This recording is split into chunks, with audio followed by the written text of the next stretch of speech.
हुआ।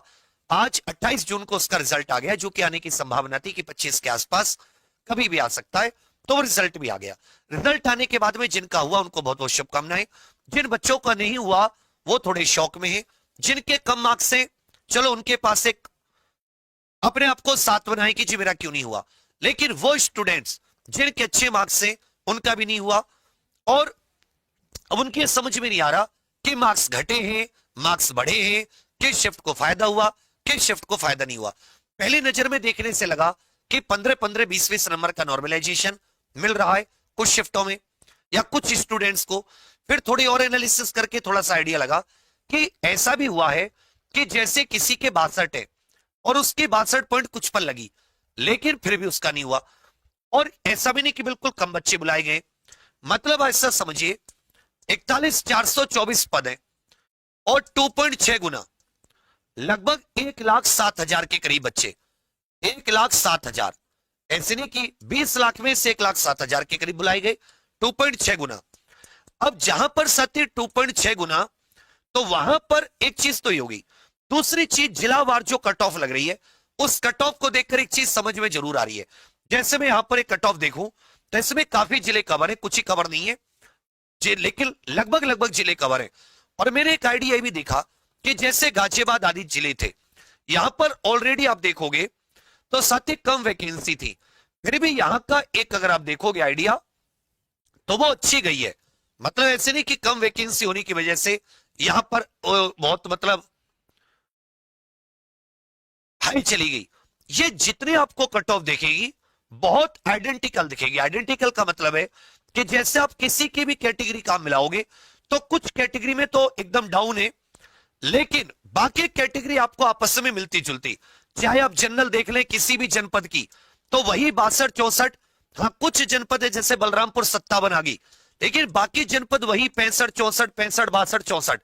ये मतलब बहुत ही एक मतलब इससे आप समझ में नहीं आ रहा कि भाई उन्होंने नॉर्मलाइजेशन दिया भी है या एक भी नंबर का नहीं दिया, केवल रो मार्क्स के आधार पर सारी शिफ्टों में जिसके जैसे रो मार्क्स, तो वो भी थोड़ा सा अजीब है। कुछ तो भर्ती बोर्ड बताए जिससे कि भाई साथ ना मिले, कम से कम स्कोर दिखा दे, बच्चा उससे कंपैरिजन कर पाए, कैसा एक नॉर्मलाइज स्कोर आया, क्या मीन स्कोर आया, क्या औसत आया, कैसे निकल कर बना, वो सब चीजें भी बताने के लिए रेडी नहीं है।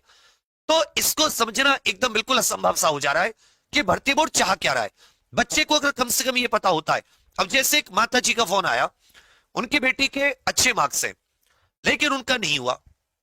उन्हें कहा सर अब मैं क्या करूं। मैं जी अब इसमें तो स्कोर कार्ड होता तो कुछ पता चल पाता क्या हुआ क्या नहीं उस शिफ्ट में। तो वो ये शक कर रही है या वो कैसे यकीन करें अपने बच्चे कर कि भाई उसने अच्छा नंबर लाया होगा फिर भी उसका नहीं हुआ।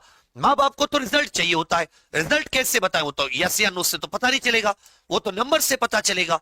तो माँ बाप के सामने भी दुविधा, बच्चों के सामने भी दुविधा।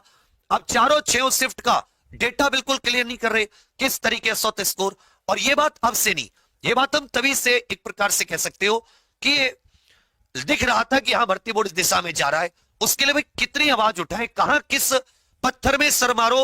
अब पत्थर भी आपके सर मारने के डेडिकेशन को देखकर, सर से खून बहता देखकर हो सकता है दया आ जाए, लेकिन सरकारें बिल्कुल निर्दयी क्रूर, इतना भी क्या कि बच्चे परेशान है। और आप कौन सा ऐसा भारत का ऐसा वो है जो स्कोर कार्ड नहीं देता इनके लिए। मतलब कुछ तो इनको दीजिए जिससे अपने आप को ये दिलासा दे पाए, अपने अपने परिवार को समझा पाए। और किसी भी कैटेगरी का आप देखो, मतलब इतना ज्यादा, चाहे फीमेल देख लो, ईडब्ल्यूएस मेल देख लो, ईडब्ल्यूएस फीमेल देख लो, कुछ ईडब्ल्यूएस फीमेल बिल्कुल डाउन, जैसे लखनऊ, कानपुर नगर, जहां ज्यादा वैकेंसी है लखनऊ इत्यादि। इस पूरी कट ऑफ को अगर हम यहां पर वैकेंसी के हिसाब से देखें तो भी भाई जहां पर कम है, फॉर एग्जाम्पल जैसे गाजियाबाद कम है, तो तब भी वहां पर जनरल की 64 लगी है, तो भाई वहां तो फिर तो ज्यादा होनी चाहिए थी कि बिल्कुल वैकेंसी के हिसाब से किसी ने फॉर्म ही नहीं भरा। 400-500 बच्चों ने फॉर्म भरा होगा, ये भी कोई डेटा भर्ती बोर्ड बताने के लिए रेडी नहीं है कि भाई किस जनपद से कितने फॉर्म भरे, महिला पुरुष कैटेगरी वाइज, उससे एक आइडिया लग जाए कि भाई स्कोर मीन क्या था। और पेपर बिल्कुल ऐसा भी नहीं था कि भाई एकदम सारे के सारे ही पेपर, भाई 30-35 तो क्वेश्चन ऐसे थे ना जो तो तुक्के से करोगे या छोड़ोगे। तो ये सारी की सारी चीजें हैं जिनको लेकर बच्चों के 3 सवाल, कितने नंबर घटे कितने नंबर बढ़े, बिल्कुल अपारदर्शी। पारदर्शिता की जो बात करता है भर्ती बोर्ड, उसको बिल्कुल धृतराष्ट्र हुआ करता था, ऐसा महाभारत में आपने पढ़ा होगा।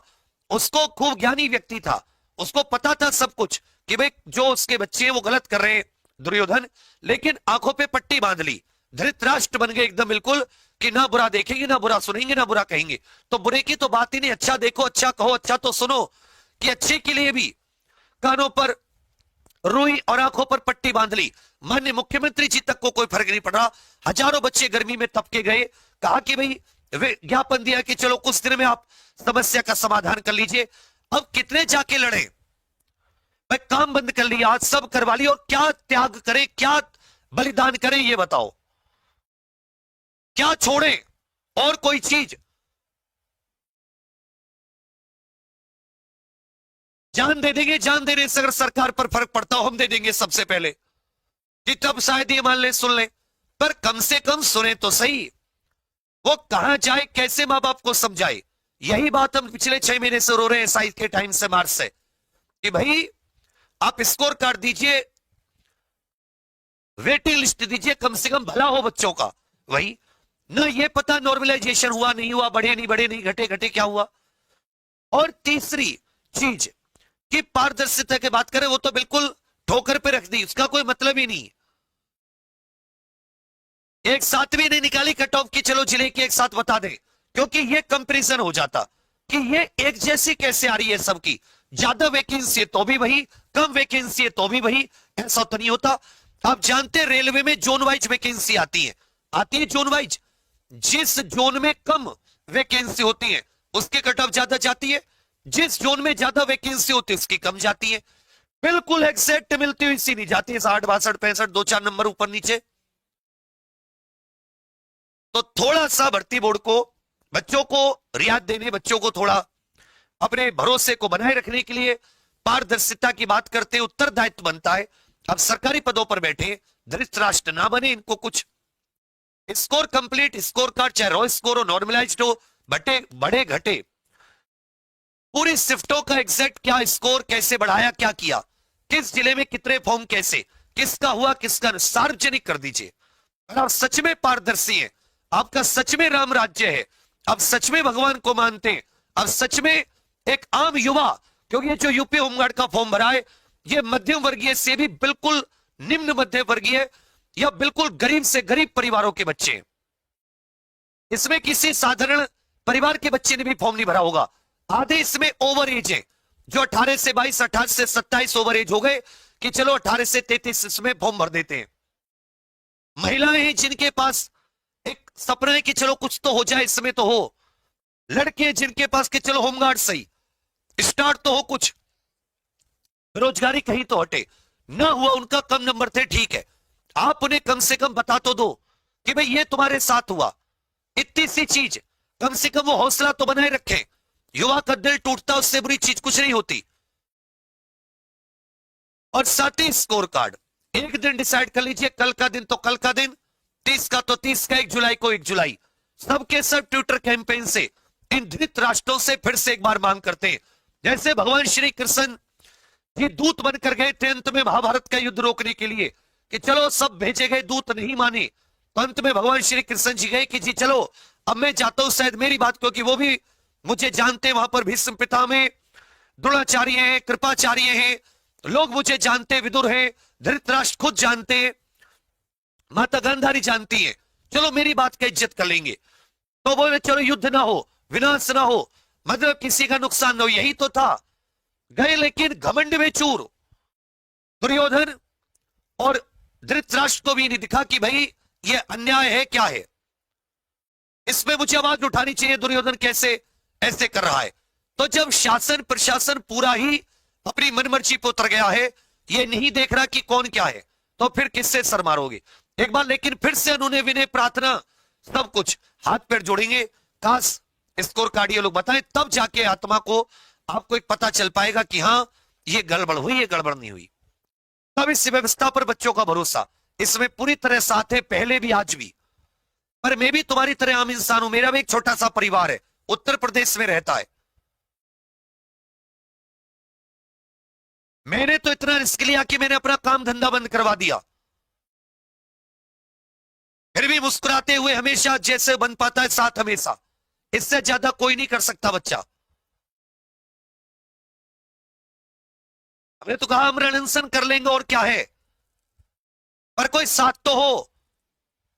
लेकिन कोर्स वही बेचेंगे, वीडियो सब लोग बनाएंगे, लेकिन जब साथ देने की बारी आएगी तो फिर एकदम पीछे। अरे लड़ो ना, कोर्स तो लड़ो, कहीं तो लड़ो, झूठे साथ बना क्यों? जब तक सब साथ आके इसका एक बार पटाक्षेप नहीं करेंगे तब तक ये ऐसे ही खिलवाड़ होता रहेगा। एसआई में हो गया, होमगार्ड में, आगे बैठे रहो कांस्टेबल के लिए। जिनका हुआ बहुत मेहनती बच्चे आप सभी लोग, अच्छे से डीबी पीएचडी की तैयारी कीजिए। तो नहीं हुआ, अब ये नहीं पता बच्चा क्या रह गया, कितने मार्क्स से घटा कम, आपको रॉ स्कोर पता है और ये साथी आपको पता है कि भाई ये, लेकिन ये रॉ स्कोर पर मेरिट नहीं लगी। मैं आपको फिर से बार बार बता दे रहा हूं, क्योंकि अगर आप अच्छे से देखेंगे, आपने शायद भर्ती बोर्ड का वो नोटिस नहीं पढ़ा, मैं एक बार फिर से पढ़ा देता हूं आपको, आपके दिमाग में कुछ चीजें हो तो वो क्लियर हो जाएंगी। भर्ती बोर्ड का एक नोटिस है, यहां पर मैं आपको वो नोटिस दे देता हूं, वो भर्ती बोर्ड का नोटिस है ये यहां पर, ठीक है भैया। इस पर यहां पर साफ लिखा हुआ है, इसमें है कि भाई हमने 2.6 गुना बच्चों को बुलाया, ये सब कुछ। यहां पर क्या लिखा हुआ है कि डीवी पीएचडी हेतु उपयुक्त अभ्यर्थियों की सूची, ये जो लिस्ट आई है जिसमें हुआ है नहीं हुआ है, लिखित परीक्षा के प्रे-सामान्यीकृत अंक, इसका अर्थ होता है नॉर्मलाइज्ड अंक। तो ये जो रॉ स्कोर के आधार पर आप सोच रहे हो ना कि मेरे 62 थे, 62.25 पे गई है, तो अगर वो 62 पे ही जाती, 25 का मतलब नहीं था भाई, एक क्वेश्चन 1 नंबर का नेगेटिव थी नहीं, तो 50 क्वेश्चन किए तो 50 नंबर, 60 किए तो 60 नंबर, कट ऑफ ऐसी लगती ना, 80 किए तो 80, पर 60 62.254 ये नहीं होता। ये कब होता है? क्योंकि ये नॉर्मलाइज्ड मार्क्स के आधार पर लगी है, और हम लोग इसको मिलाने की कोशिश कर रहे हैं कि भाई ये रॉ मार्क्स मेरे 2-3 कम नंबर रह गए। बच्चा वो तेरे कम नंबर नहीं रहे, घटे बढ़े तुझे कोई पता नहीं, किसी को कुछ पता नहीं। उसी शिफ्ट में 58 वाले का हो गया, 57 वाले का नहीं हुआ, ऐसे भी है। नॉर्मलाइज्ड मार्क्स इस पे लगी है, 57 वाले का हो गया, 58 वाले का नहीं हुआ, प्रेस सामान्यीकृत अंकों पर। इसलिए जो कट ऑफ है ये पॉइंट वाइज है, इसीलिए कट ऑफ कैसी है, ये कट ऑफ पॉइंट में, क्योंकि पॉइंट में ही नॉर्मलाइजेशन होता है। अगर ये नॉर्मल नंबर पर होती तो पॉइंट की जरूरत नहीं थी, थोड़ा इसमें भी अपना दिमाग लगाओ। तो एक दिन सबके सब साथी अपनी एक तारीख तय कर लीजिए, एक दिन तय कर लीजिए, फिर से ट्विटर कैंपेन करते, कल कहोगे कल, परसों कहोगे परसों, सबको साथ लेकर 1 जुलाई को कहोगे 1 जुलाई, पूरी तरह साथ है, जैसे भी है, जो बचा है वो भी बंद हो जाए तब भी साथ है। और एक और चीज बता दूं, पर ये हो ना, बच्चों ने मोरल नैतिक जितना था उससे ज्यादा कोई सपोर्ट नहीं कर सकता, उसके अलावा यहां कोई किसी की सपोर्ट नहीं करता, इस बात को याद रखना। अच्छे भी हैं बुरे भी हैं हर तरह के, फिर भी हम लोग खड़े रहते हैं साथ, जैसे भी होंगे। तो साथी बस यही है कि स्कोर कार्ड की मांग करते हैं अच्छे से, यही चीजों से बचाएगा, यही चीजों को दिखाएगा।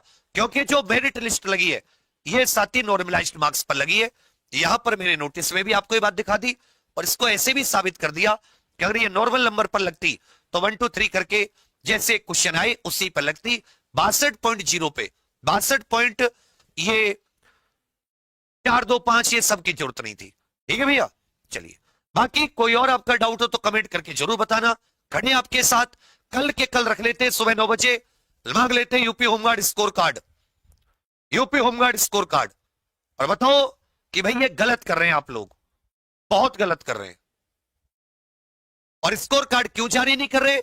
छुपाता वही है जिसके मन में चोर होता है, जिसका बिल्कुल पाक साफ होता है वो सब जारी कर देगा, देखो जिसको देखना हो गलत साबित करो, पर आप नहीं करेंगे। अब भगवान जाने क्यों, मुकदमा कर देंगे, एफआईआर कर देंगे फर्जी, लेकिन आप ये नहीं कर सकते कि चलो भाई हम पे कोई शक ना हो, हमने आपको गलत साबित ना होने दे, बच्चों का भरोसा बना रहे, सारी जानकारी दे देते हैं। तो यही था मेरी तरफ से, साथ है हर तरीके से। अब जो ज्ञान वृद्धि करने आई जनता तुम्हारी, इसका हुआ इसका ने उससे बोलना, आवाज क्यों नहीं उठाई, क्यों सामने नहीं आते, कोर्स तो तुम ही बेचते हो भाई सबके सब।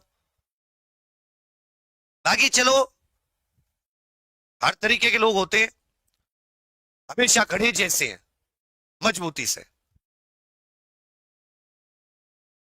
हिम्मत रखिए, ये सब एक दिन ठीक होगा।